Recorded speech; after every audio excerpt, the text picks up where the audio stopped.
গত কয়েকদিন ধরে যারা শেয়ার বাজার ফলো করছেন তাদের অনেকেরই পোর্টফোলিও এখন লাল হয়ে আছে, বিশেষ করে যারা আইটি স্টকে ইনভেস্ট করেছেন। TCS, Infosys, Wipro, HCL tech এই কোম্পানিগুলোর শেয়ারের দাম যেভাবে পড়ছে তাতে রিটেল ইনভেস্টরদের মধ্যে একটা প্যানিক তৈরি হয়েছে। সবার মনে এখন একটাই প্রশ্ন যে হচ্ছেটা কি? এটা কি শুধু একটা সাধারণ কারেকশন, নাকি এর পিছনে বড় কোনো ভয়ের কারণ আছে? আজকের ভিডিওটি খুব গুরুত্বপূর্ণ, কারণ এই পতন সাধারণ কোনো কারণে নয়, এর পিছনে আছে নতুন এক ভিলেন যার নাম এআই বা আর্টিফিশিয়াল ইন্টেলিজেন্স।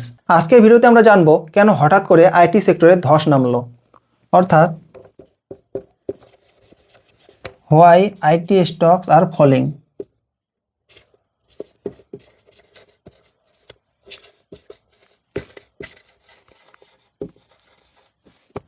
দ্বিতীয়ত, ক্লড কোওয়ার্ক নামের নতুন এআই টুলটি কেন ভয়ের কারণ।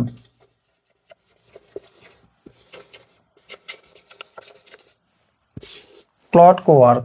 তৃতীয়ত, ভারতীয় আইটি কোম্পানিগুলোর বিজনেস মডেল কি ঝুঁকির মুখে, অর্থাৎ business model of Indian IT company.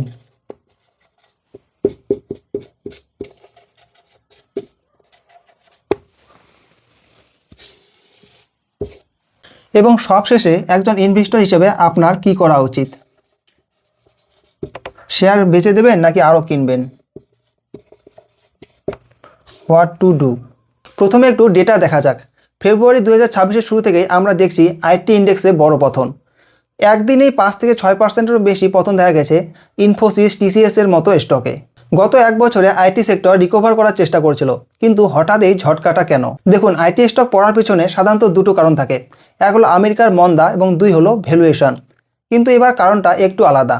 এবার মার্কেট ভয় পাচ্ছে ভবিষ্যৎ নিয়ে। আমেরিকার মার্কেট থেকে খবর এসেছে যে বাজারে নতুন কিছু এআই টুল এসেছে যারা মানুষের কাজ হুবহু করে দিতে পারে।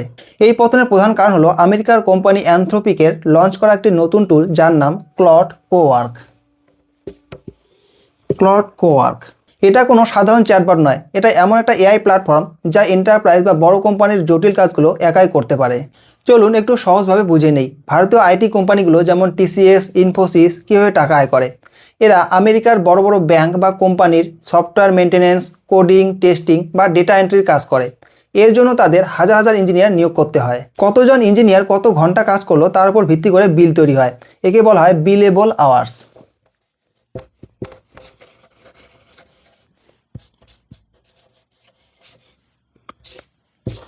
বেশি সময় লাগলে বেশি বিল, কম সময় লাগলে কম বিল। আর এখানেই এআই এসে পুরো খেলাটা নষ্ট করে দিচ্ছে। ক্লড কোওয়ার্ক বা এই ধরনের এআই টুল কি বলছে? এরা বলছে যে আপনার 10 জন মানুষের দরকার নেই, এআই এই কাজটা একাই করে দেবে, অনেক কম সময়ে এবং কম খরচে। Legal review, financial modelling, marketing workflow, basic coding and testing ইত্যাদি কাজগুলো যদি এআই একাই করে ফেলে, তাহলে আমেরিকার কোম্পানিগুলো কেন ইন্ডিয়াতে তাদের কাজ আউটসোর্স করবে? কেন তারা হাজার হাজার ইঞ্জিনিয়ারের জন্য বিল মেটাবে? ইনভেস্টররা ভয় পাচ্ছেন যে ভারতীয় আইটি কোম্পানিগুলোর যে সার্ভিস মডেল বা মানুষ দিয়ে করানোর মডেল, সেটা হয়তো ভবিষ্যতে অচল হয়ে যাবে। এই ভয়ের চোটে এফআইআইস এবং বড় ইনভেস্টররা শেয়ার বিক্রি করছেন। শুধু এআই এর ভয় নয়, এর সাথে আরও কিছু মশলা যুক্ত হয়েছে। এর মধ্যে অন্যতম হলো ইউএস ফেড রেট কাট।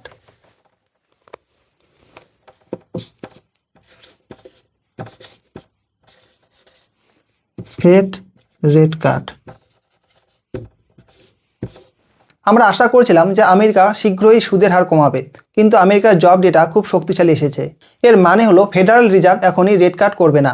সুদের হার বেশি থাকলে টেক কোম্পানিগুলোর জন্য সেটা খারাপ খবর। এবং দ্বিতীয়ত হলো গ্লোবাল টেক রাউট।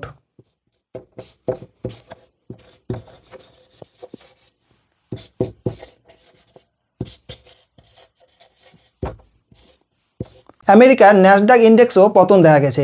যখন আমেরিকার টেক স্টকে সর্দি লাগে, আমাদের আইটি স্টকেও হাঁচি হয়। এটা পুরনো নিয়ম। এখন প্রশ্ন হলো, তাহলে কি টিসিএস বা ইনফোসিস বন্ধ হয়ে যাবে? একদমই না। মনে রাখবেন, এর আগেও বহুবার বলা হয়েছে যে আইটি সেক্টর শেষ হয়ে যাবে, কখনো অটোমেশনের ভয়ে বা কখনো ক্লাউড কম্পিউটিংয়ের ভয়ে, কিন্তু এরা প্রতিবার ফিরে এসেছে। তবে হ্যাঁ, গেমটা চেঞ্জ হচ্ছে। আগে কোম্পানিগুলো কতজন মানুষ কাজ করছে তার উপর টাকা পেত, এখন তাদের কতটা ভ্যালু বা রেজাল্ট দিচ্ছে তার উপর টাকা চাইতে হবে। ভারতীয় কোম্পানিগুলো বসে নেই। টিসিএস, ইনফোসিস তাদের নিজস্ব এআই প্ল্যাটফর্ম তৈরি করছে। তারা তাদের ইঞ্জিনিয়ারদের এআইতে ট্রেন করাচ্ছে। যারা এই নতুন টেকনোলজি মানিয়ে নিতে পারবে তারা টিকে থাকবে, যারা মানিয়ে নিতে পারবে না তারা হারিয়ে যাবে। বিশেষজ্ঞরা যেমন মনীষ সোনথালিয়া বলছেন, এই পতনটা একটা ওভার রিয়াকশন। মার্কেট সবসময় খারাপ খবরকে একটু বাড়িয়ে দেখে। দীর্ঘমেয়াদে টেকনোলজির চাহিদা কমবে না, বরং বাড়বে। আর সেই টেকনোলজি ইমপ্লিমেন্ট করার জন্য মানুষেরই দরকার পড়বে, হয়তো স্কিলটা আলাদা হবে। সবশেষে কাজের কথায় আসি, আপনার কি করা উচিত, অর্থাৎ হোয়াট টু ডু। দয়া করে ফলিং নাইফ ক্যাচ করতে যাবেন না, অর্থাৎ এখন দাম পড়ছে বলে কিনবো এই কাজটা করতে যাবেন না। চার্টে যতক্ষণ না রিভার্সাল বা সাপোর্ট নেওয়ার সাইন দেখা যাচ্ছে ততক্ষণ দূরে থাকুন, ভোলাটিলিটি খুব বেশি থাকবে। যাদের ভিউ 5 থেকে 10 বছর, তাদের জন্য এটা একটা সুবর্ণ সুযোগ হতে পারে। আপনার পছন্দের কোয়ালিটি স্টকগুলো যেমন লার্জ ক্যাপ আইটি এখন ডিসকাউন্টে পাওয়া যাচ্ছে। একবারে সব টাকা না লাগিয়ে প্রতি পতনে অল্প অল্প করে কিনতে পারেন। যদি স্টক বাঁচতে না পারেন তাহলে ভালো কোনো আইটি মিউচুয়াল ফান্ড বা ইটিএফে এসআইপি চালিয়ে যেতে পারেন। আপনার যদি ভালো কোম্পানি কেনা থাকে তাহলে প্যানিক করবেন না। মনে রাখবেন এই কোম্পানিগুলো ক্যাশ রিচ, ডিভিডেন্ড দেয় এবং এদের ম্যানেজমেন্ট খুব শক্তিশালী। এই ঝড়টা কেটে যাবে। উপসংহারে বলবো, ভয় পাবেন না, সতর্ক থাকুন। টেকনোলজি বদলায় আর তার সাথে সাথে আইটি কোম্পানিগুলোও বদলাবে। আজকের পতন আগামীকালের প্রফিটের ভিত্তি হতে পারে। ভিডিওটি ভালো লাগলে লাইক করুন আর শেয়ার করুন সেই বন্ধুদের সাথে যারা আইটি স্টকের পতনে চিন্তিত।